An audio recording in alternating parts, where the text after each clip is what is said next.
Assalamu alaikum class. Good morning to all of you. In today's class we are going to discuss about the garbage collection in the Java. Last class के अंदर हमने जो है वो association के ऊपर बात की थी और साथ में how we can take the input from the user उसके ऊपर हमने बात की थी. आज हम डिस्कशंस करने जा रहे हैं जी how we can take how we can resolve the garbage problem in the Java. Garbage के यूजुअली नॉर्मल लाइफ में मीनिंग है जी anything any data which is not in our use. That's called simply garbage. Same way is over here.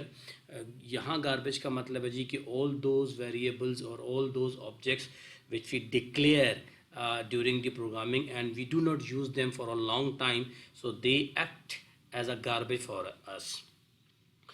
अब हमें अच्छी तरह मालूम है कि जब हम गार्बेज की बात करते हैं तो हमारे पास एक कलेक्टर होता है, एक डस्टबिन होता है जहाँ हम अपने गार्बेज को होल्ड करते हैं और एक टाइम पीरियड तक उसको होल्ड करते हैं. जब वो फुल हो जाता है तो we need to make it empty और we need to make it clear so that we can hold the next garbage.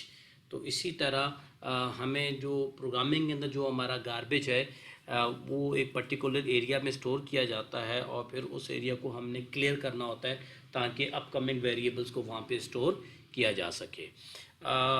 Let's take an example. अगर हम अपने घर की कॉमन एग्जांपल लें तो फॉर एग्जांपल अगर हम 1000 स्क्वायर यार्ड घर में रहते हैं and in 1000 square yard we have different room with different capacity. So we do have kitchen and as well as an entrance.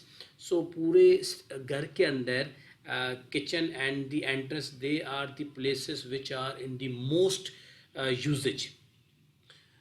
तो इन चीज और मोस्ट यूजेज भी हैं plus they have a very short area comparatively other rooms they have the large area in terms of size and they can hold the large data, but a kitchen and the entrance they they have a very small area and they contain the small data.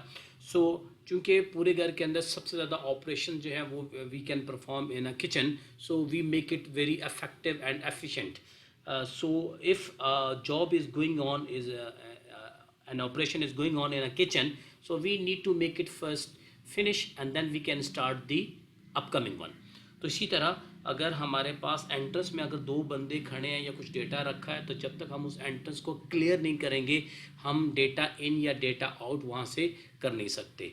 तो अब ज़रा देखें पूरे घर के अंदर ज़रा point समझिएगा पूरे घर का कि जो कि 1000 स्क्वायर यार्ड का एरिया है और उसमें हर रूम का साइज़ कंपैरेटिवली किचन और एंट्रेंस से ज़्यादा है, लेकिन हमारे पास जो सबसे ज़्यादा यूजेज में आता है एरिया वो है हमारा किचन और हमारी एंट्रेंस. तो ये हमारे लिए बड़े ही इम्पोर्टेंट लोकेशंस हैं. इन लोकेशंस को हमने क्लियर करना है ताकि हम इनके ऊपर नेक्स्ट ऑपरेशन परफॉर्म कर सकें. तो पूरे घर के अंदर किचन और एंट्रेंस जो है वो एक एक्ट करता है लाइक अ हीप मेमोरी. तो इसको हमने क्या करना होता है क्लियर करना होता है ताकि आप नेक्स्ट अपकमिंग डेटा को यहाँ पे क्या कर सकें एडजस्ट कर सकें. इसी तरह जब हम जावा के अंदर गार्बेज कलेक्शन की बात करते हैं तो JVM Java virtual machine starts up होता है जब तो it creates a heap area which is known as a run time data area. जैसे मैंने कहा जी कि रन टाइम डेटा एरिया आपके पास क्या है किचन का एरिया है जहाँ पे आप रन टाइम के ऊपर अपने ऑपरेशन परफॉर्म कर रहे होते हैं. आपके पास एंट्रेंस है वो आपके पास एक रन टाइम एरिया है जहाँ पर आप अपने रन टाइम के ऊपर अपने ऑपरेशन परफॉर्म कर रहे होते हैं. So this is where all the objects or the instances of the class are stored. So this area is very limited. जैसे मैंने आपसे कहा कि हमारे पास किचन और एंट्रेंस बहुत लिमिटेड एरिया है, इसी तरह यहाँ प्रोग्राम के अंदर भी हमें बहुत ज़्यादा एरिया नहीं मिलता, बड़ा लिमिटेड एरिया मिलता. बीइंग दी प्रोग्रामर हमें प्रोग्रामर को एक मेमोरी बहुत ज़्यादा चाहिए होती है, लेकिन फिज़िकली या प्रैक्टिकली ये पॉसिबल नहीं है. तो as you people know very well that we have two types of the memory. One is called the primary memory और sometime we call it temporary memory, that is RAM, and second is the permanent or the secondary storage, that is usually a hard disk. तो hard disk का capacity area ज़्यादा होता है comparatively RAM. तो RAM का भी अगर हम मैं उतना ही एरिया बढ़ा दूं तो ये बहुत एक्सपेंसिव हो जाएगी in terms of cost, in terms of operations and in terms of other maintaining operations. ठीक है, तो इसलिए मैं इतनी ज़्यादा इसकी मेमोरी इंक्रीज़ कर नहीं सकता।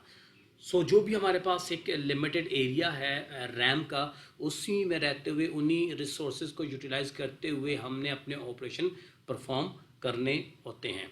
तो अब चूंकि हमारे पास जब हम यूजुअली कोई प्रोग्राम लिखते हैं तो हमारा प्रोग्राम वो सेव होता है हार्ड डिस्क के अंदर।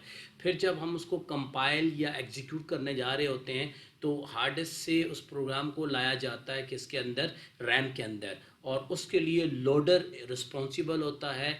Loader is responsible to bring the program from the hard disk into the RAM, और फिर रैम से आगे कैशे एंड देन कैशे से आगे फिर हम सीपीयू को देते हैं। सीपीयू के ऊपर रिक्वायर्ड ऑपरेशन एग्जीक्यूट करता है and then it gives back and then finally we may store it back into the hard disk. तो ये सारा प्रोसीजर होता है। तो चूंकि रैम हमारे पास बड़ी लिमिटेड स्पेस होती है कंपैरेटिवली हार्ड डिस्क की, तो हमने उसको फ्री रखना होता है। फ्री इसलिए रखना होता है ताकि मैं जो भी अपना कोड एग्जीक्यूट कर सकूं, अपना प्रोग्राम एग्जीक्यूट कर सकूं, तो वो बड़ा इफेक्टिवली और एफिशिएंटली एग्जीक्यूट हो, उसमें डिले कम से कम और उसका रिस्पॉन्स टाइम भी फास्ट हो। क्योंकि यूजुअली अगर आप किसी वेबसाइट को फॉर एग्जांपल आप एक्सेस करना चाह रहे हैं और वो वेबसाइट थोड़ा टाइम ले रही है वेब पेज ओपन होने में, तो डेफिनेटली बीइंग द यूज़र आप उसको प्रेफर नहीं करेंगे यूज़ करेंगे, आप फ़ौरन उसको शट डाउन करके किसी दूसरी वेब पेज या वेबसाइट पे मूव कर जाएंगे। तो इसी तरह अगर आप सॉफ्टवेयर बना रहे हैं और आपका सॉफ्टवेयर एग्जीक्यूट होने में इतना टाइम ले रहा है यूज़र के पास, तो why user will give the preference to your software to use it.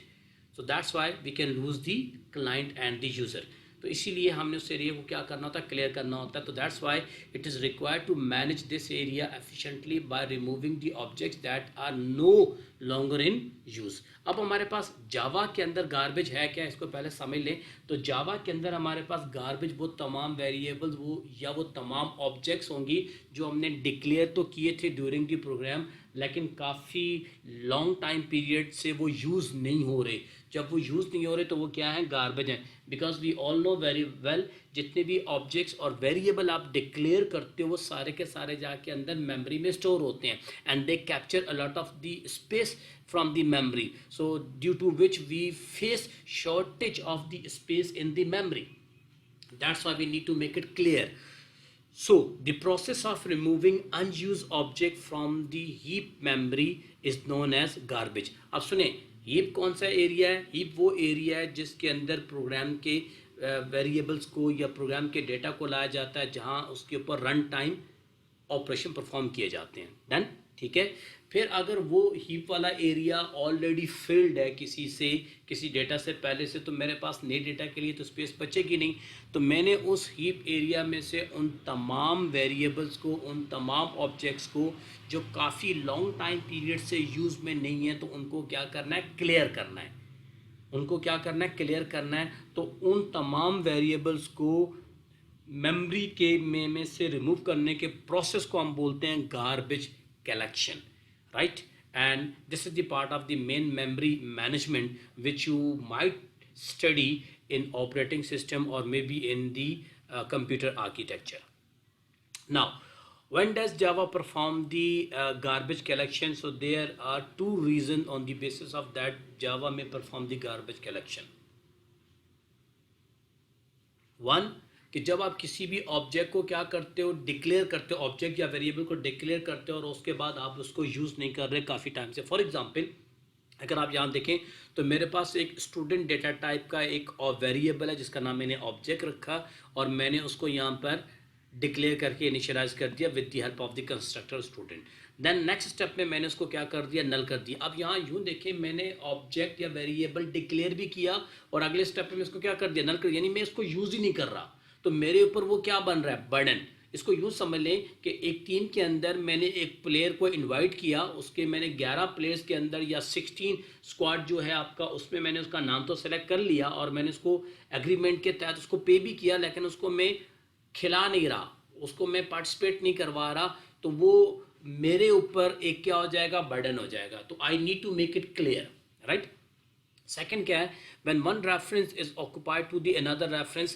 तो फॉर एग्जांपल अगर आप यहाँ देखें तो मैंने एक obj क्रिएट किया ऑफ क्लास स्टूडेंट, इसी तरह मैंने एक obj1 वेरिएबल क्रिएट किया ऑफ क्लास स्टूडेंट, और फिर मैंने obj1 को obj असाइन कर दिया। यानी यूँ समझें कि मैंने दो डिफरेंट ऑब्जेक्ट क्रिएट किए और एक को उठा के दूसरे को असाइन कर दिया। So this actually shows me the duplication.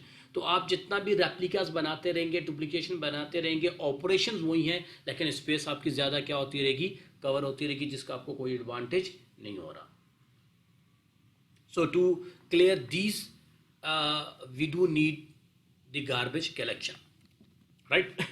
तो फॉर एग्जाम्पल ये कोड आपके सामने लिखा है। इस कोड के अंदर मैं एक ऑब्जेक्ट बना रहा हूँ जिसको मैंने नाम दिया है obj, ठीक है जी। जावा एग्जाम्पल की एक मेरे पास क्लास है, और फिर उस ऑब्जेक्ट को मैं क्या कर रहा हूँ, नल कर रहा हूँ।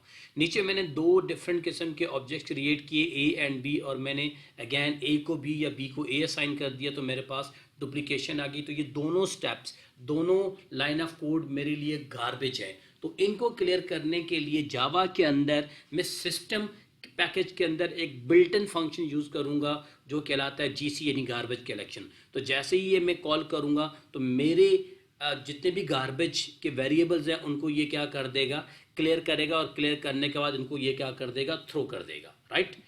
तो with the help of the JVM, so this is how we can clear the garbage from the Java. I hope this concept is clear to all. If any one of you is still having any problem, so you may send me a mail or the text on my number so that we can make it more clear.